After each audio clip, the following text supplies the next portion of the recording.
A boy is wasting away in front of everyone. Double wages, extra food, and still thinner every single day. King Solomon investigates it himself, and what he finds is a demon slipping into the boy's room at night and draining him dry. That's the opening scene of a strange old text called the Testament of Solomon. Solomon prays.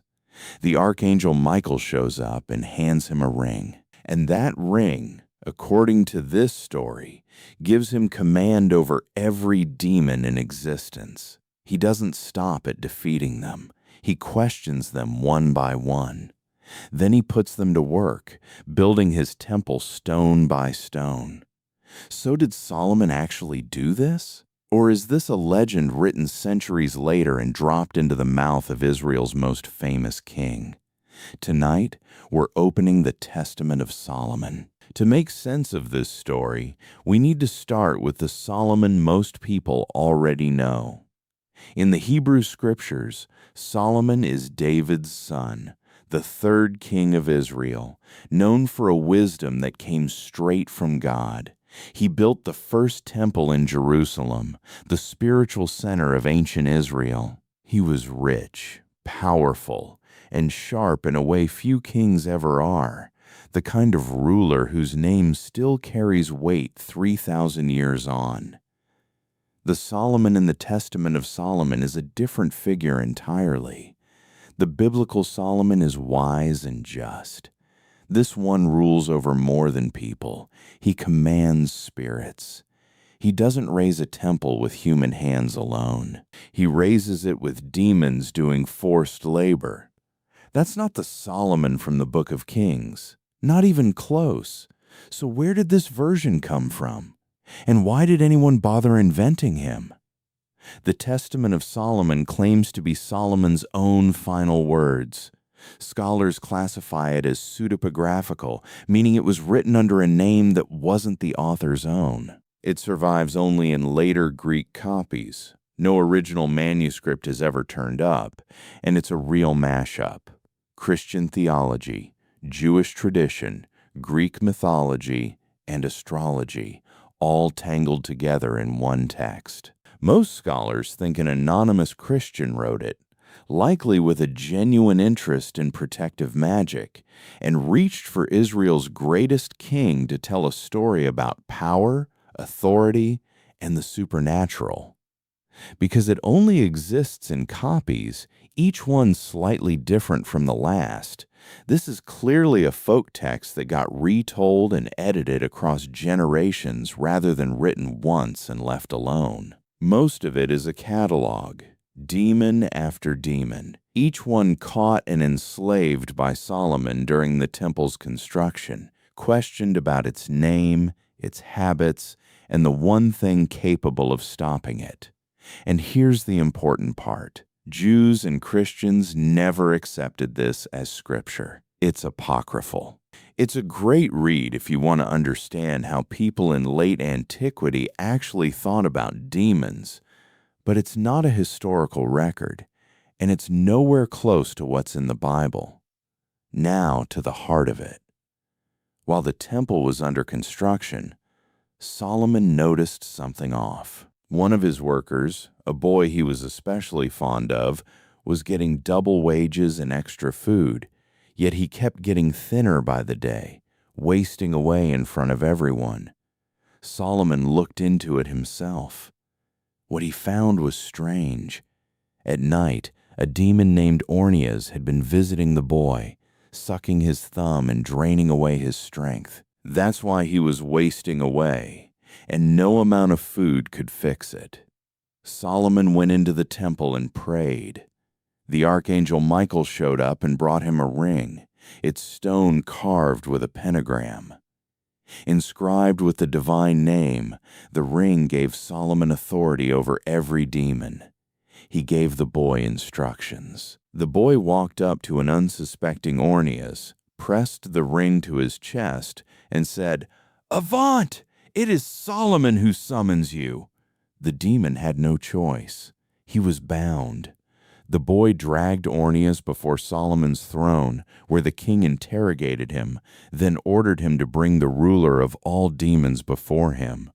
Orneas obeyed, and that's when things really got tested. Orneas came back with Beelzebul, sometimes called Beelzebub, prince of the demons. Ring in hand, Solomon questioned him. Beelzebul came in arrogant, but he had no way out. "All the demons have their stations around me," he said. "I'm the one who reveals where each demon is." He promised to bring them all before Solomon in chains, and he did. First came Anoskelus, a female demon with the shape and complexion of a beautiful woman, except her legs belong to a donkey. The text says she seduces men and then suffocates them. Next, Asmodeus, the same demon described in the book of Tobit, a womanizer known for tearing marriages apart. More followed. Lix Tetrax, who stirs up conflict between people. Tephras, the demon of ashes, kept in check by the Archangel Azael. And a group of 7 female spirits claiming to be among the 36 elements of the ruler of darkness. Solomon interrogated each one. Name. Activity. The star or constellation tied to them. The angel able to shut them down. Then he put them to work. Some hewed stone. Others spun hemp, sawed marble, or hauled the heavy blocks into place.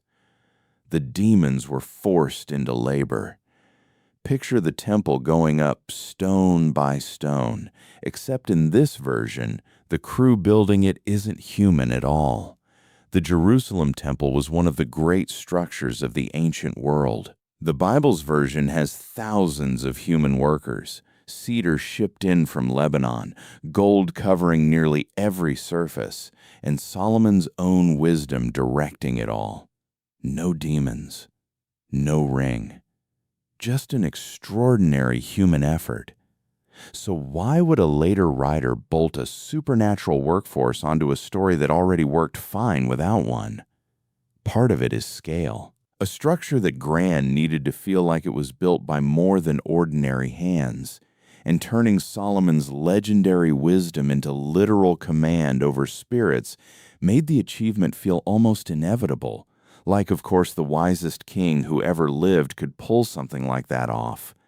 Part of it is proving a point. Every enslaved demon is a demonstration that God's authority, working through Solomon, beats whatever power darkness has to offer. The construction crew becomes the evidence. And there's a simpler explanation, too. It's just a better story with demons in it. Chained spirits hauling marble by torchlight after the human masons have gone home makes for a far more memorable scene than another paragraph about cedar shipments.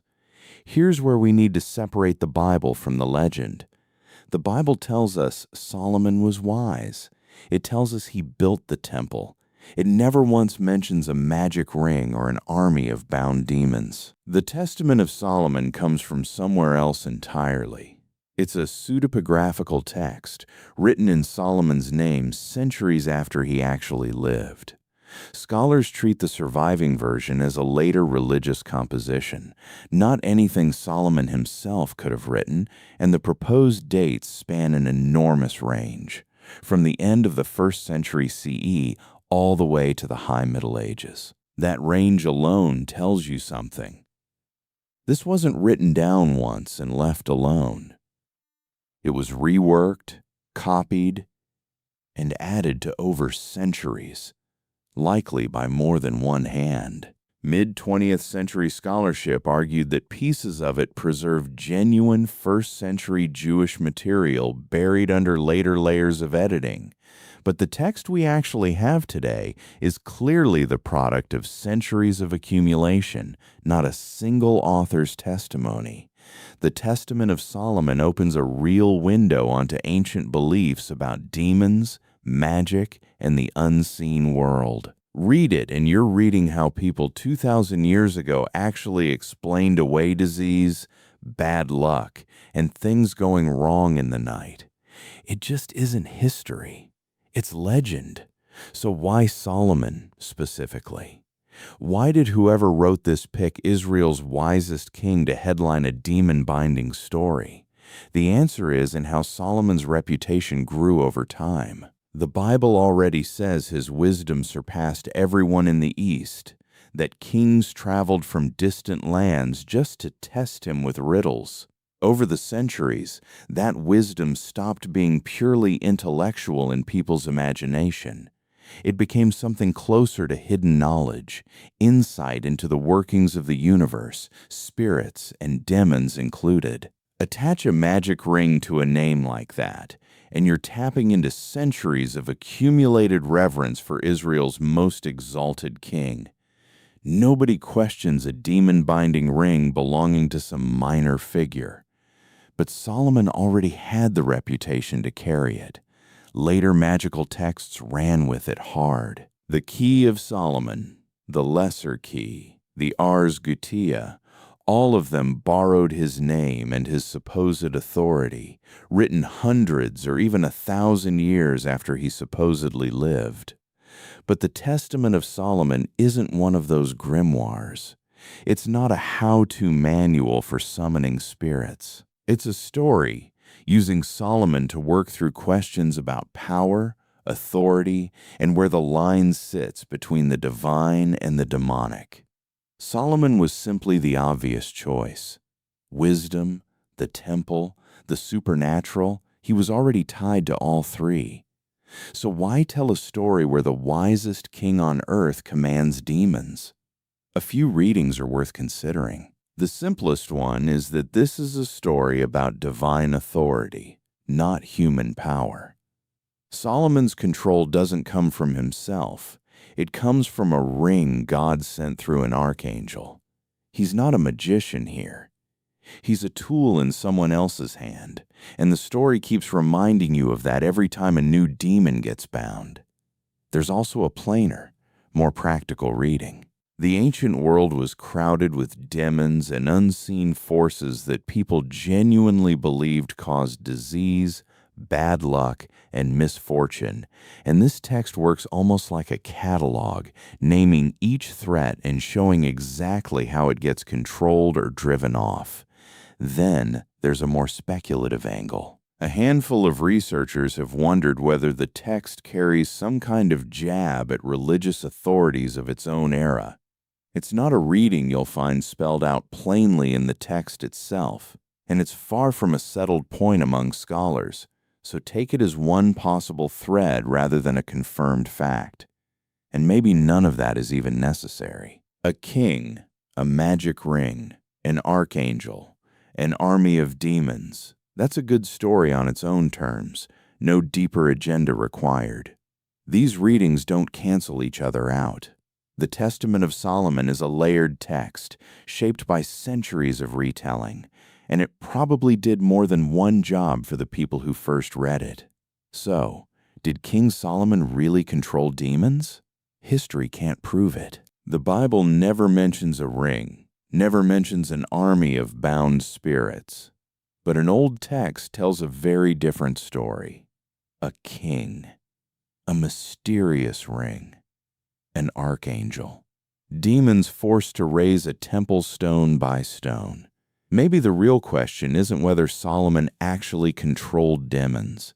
It's why people, generation after generation, wanted so badly to believe he could. Somewhere between the biblical Solomon and the legendary one, a new figure took shape. The wise king became the master of hidden knowledge, and his demons became part of one of the strangest stories to survive from antiquity, the Testament of Solomon. And we've probably only scratched the surface. If you're into documentaries on biblical history, lost scriptures, ancient manuscripts, and the forgotten corners of early Christianity, stick around and subscribe. Some of history's strangest stories were never lost. They were just waiting to be found again.